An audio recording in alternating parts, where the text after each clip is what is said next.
All right, I'm glad to be able to be back and doing some videos again. I had some time where I haven't made videos in a while. I remember doing a video earlier this year talking about lighting and things like that, and I've hopefully been able to take my own advice from earlier this year. But what I initially planned on doing was to make videos more frequently. I thought that when I started out, my goal was to put out a video every week or maybe every couple weeks. Everything that I had seen, it just talked about making videos more frequently and allowing your content to be viewed more often and allowing your channel to grow based on people expecting consistent videos to be put out. And I had really gotten away from that during a long period of time. Maybe I hadn't done anything at all with music in terms of practicing at home or doing things like that. I did a video here and there, some covers and videos of me doing other instruments, but not really putting out the kind of content that I wanted. So I've gotten into a place where now I'm trying to be recommitted to being able to do more of those things that I like. I've picked up a bass guitar from a friend of mine that I've been able to practice with. I had a PV bass, and let me see if I can grab that real quick. This actually was a bass guitar given to me by a friend who I think it was just a 4-string, but he got a fretless bass and then asked me if I wanted this one because he didn't need it anymore. And so for the longest time, that's what I have been playing on. And it's been great. It's used in, a lot of my earlier videos where I've started doing not bass covers, but just having bass guitar integrated into the music that I did. So it's been awesome. And I've borrowed another bass guitar from a friend of mine. I'll grab that real quick. It's this one right here. And it's been awesome to have the experience of playing on an active bass and it having knobs for tone. And it was the first time that I've used an active bass. So being able to do that and develop my bass playing at the same time as using an instrument to develop my sound has been really awesome. So with the help of my wife and my family, a couple of weeks ago, I got a 6-string bass, similar to this bass guitar that I'm borrowing from my friend. It's on this one got knobs for the bass, the mids, and the highs, and then it's got a blend knob to be able to control the pickups to blend from one pickup to the other. Being able to play more than one instrument was something that I've thought about and wanted to do for some years. There was a good friend named Shumi, lives out in Texas. He was in Athens, and he's a recording artist, and he's done a lot of great things with music for years.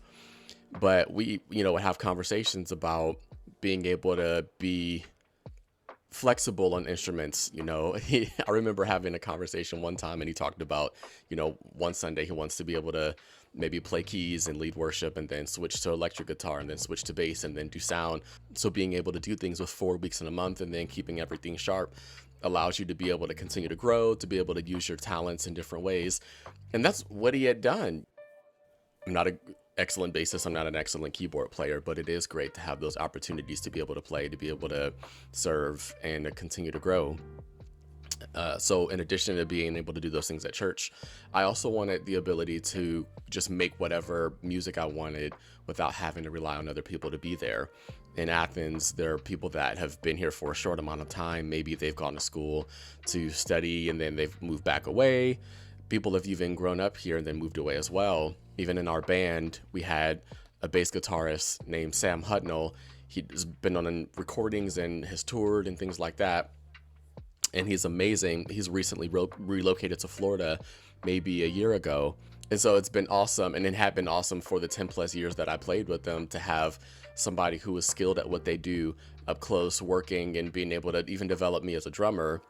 And when he moved away, there was another guy who's multi-talented as an instrumentalist. He plays saxophone and keys and drums even, and bass guitar and electric guitar. We would joke every once in a while that he's trying to take my job. And so we're at rehearsal and I'm switching to bass guitar and he's switching to drums. But he's amazing. Harper Reese ended up moving to Pittsburgh a couple of weeks ago. So we end up in a situation in Athens where you don't always have musicians that you need. There are definitely good musicians here, but we find out a lot of times that musicians that are great bass guitarists, keyboard players, singers, they end up splitting their time between different bands.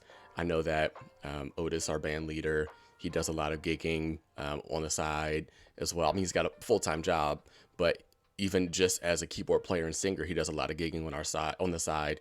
He's the band leader for our group, and he's in other bands or sitting in sessions here and there. Our guitarist is in a couple of different bands, and he does guitar repair. And so you end up in our bass guitarist Harper, that I said moved to Pittsburgh, had been in different bands, our band and then another group, at least one other group. And so you end up finding that they're spread really thin and don't really have the availability of different musicians as much as you would like. So being able to do what I want to do, to be able to create the sound and to be able to do it all in-house without having to go find what I want somewhere else has been a really good challenge for me.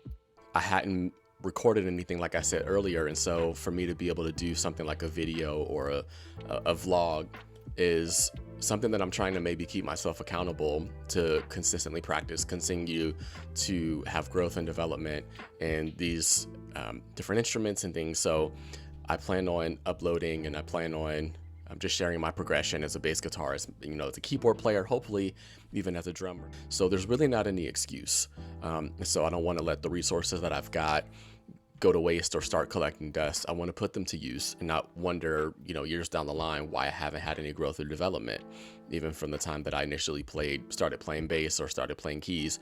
I look at videos that I've done from years ago, and there's not really a whole lot of growth, or at least I don't notice a whole lot of growth and development in my playing, especially for the amount of time that I've been playing. Now, there are things that I've picked up on and, areas of improvement, but for the time that I've been playing, there's not the growth that, I would like to see there. I've benefited from so much content online, from being able to see videos about how to work on technique and to be able to practice, even videos that show what to consider when picking other instruments. So YouTube has been great for me.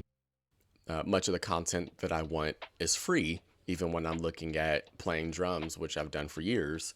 Things like shed tracks or other tools that are available online. You don't even have to pay for them necessarily. Shed tracks, I think, has a subscription now, but if you want to be able to practice, if you want to be able to jam or work on just playing even with good quality music that has a part, Moises, for example, is an app that allows you to remove any part of the song, any element. So I can take any song that I like, remove drums from it, or bass guitar, or keys, or vocals. So there are a lot of things that are either really free or that are cheap, so that you can continue to grow and learn and become a better all-around musician. The majority of what I'm doing is maybe reading chord charts or taking cues about where the song is moving in the next chords of the song, if it's something that I'm unfamiliar with. So I want to get to the point of having the same level of proficiency on bass guitar and on keys that I do on drums. So I want to get to that place of not having excuses, of being able to just be the kind of well-rounded musician that I thought that I hoped to be able to be years ago. Use the resources that you've got available with YouTube or with these apps, AI assisted technology that's been developed to help you really to get out of music whatever you want, and then to use audio and video as well as a method to be able to share your art with the world. If you can find something for free, or you can find something used until you upgrade to either the equipment or the instrument that you want, take advantage of it. A free bass guitar from a friend did a whole lot for me. So you never know. You never know whenever there are instruments that are being given away, if something is at a Goodwill, or you see something on Facebook Marketplace that somebody's moving out of a home and they're giving away a piano for free, or a keyboard, something like that. Even with a MIDI keyboard, just a couple of pounds, and it's really portable. You can plug it into a phone or laptop or an iPad and be able to practice. So use what you have available. Everything doesn't take thousands and thousands of dollars to be able to play and to be able to practice. Now, if you get to that point of being able to afford those kind of instruments or that technology, that's great, but you've got to start somewhere. So when I first started out, especially on, doing things with YouTube more consistently, I was borrowing a set of microphones from a friend of mine, Otis, our band leader, and was recording everything through a mixer that I had gotten from somebody else, and then into GarageBand on my iPad. Now I'm at the place where I've got my own mics for drums. I've got a 16 channel interface. I've got the speakers. So it's really about just working with what you have at that time until you can upgrade. And so hopefully I'll get to the point of being able to maybe even get more of the tech or more of the instruments that I want later on down the line. But I've got what I need, and I had what I needed back then. I found a way to make it work. So realize that things take time. It takes a while to develop skill and talent. You watch people on YouTube and that are great artists. Now it's really hard, especially if you're any kind of artist, a singer, musician, whatever, to look at what you see and not want to just get to that level of proficiency and excellence that they have. But it took time for them as well. The benefit of us being musicians or artists is that we've got time as a tool for us. I kind of think of music and art as reverse athletics, that as you become an athlete and you work and you practice, you eventually hit a peak, and then you end up downgrading your performance and your efficiency, things like that, because age catches up with you and your body's not able to do as much as it used to do. But your mind hopefully will be here for decades and decades, so the longer that you practice, the more that you have time with other bands or musicians and gigs, and time in your home to be able to work out practicing and scales and rudiments, things like that. You're going to get better and better and better. So for us as musicians or artists, time is a friend. So don't become impatient. Take a little bit of time every single day, work on your craft, work on becoming better, to work on something new, to do something that you didn't do the day before. And then eventually those things that were harder challenges for you will become easier. Start off slowly, work things up. If it's a skill on bass guitar or a rudiment or whatever else, start at a slow BPM, eventually build up. Those things will become second nature. I know that I'll get to the place where I can play bass guitar without having to look at the fretboard or keys, without having to look at, even chord charts, and be able to play more by ear. Those things will come, but time is a friend. Don't give up. Love what you do. Anything that's worth it takes time and energy. Relationships take time and energy to be able to develop trust and to be able to develop confidence in other people. Well, it's the same thing with anything else that you love. So practice, stop making excuses. Every single day you'll grow, you'll get better, you'll learn something new. Something that was hard will then become second nature down the line. And then you'll realize that once you look back, you've had a whole lot of progress and a whole lot of growth in whatever it was that you put your mind to. So I'm looking forward to the end of 2023 being great, to the beginning of 2024. I don't want to make a New Year's resolution. I don't want to come into next year saying these are all the things that I want to accomplish. Just take it day by day, hour by hour, minute by minute. Don't give up. Whatever you do, don't give up.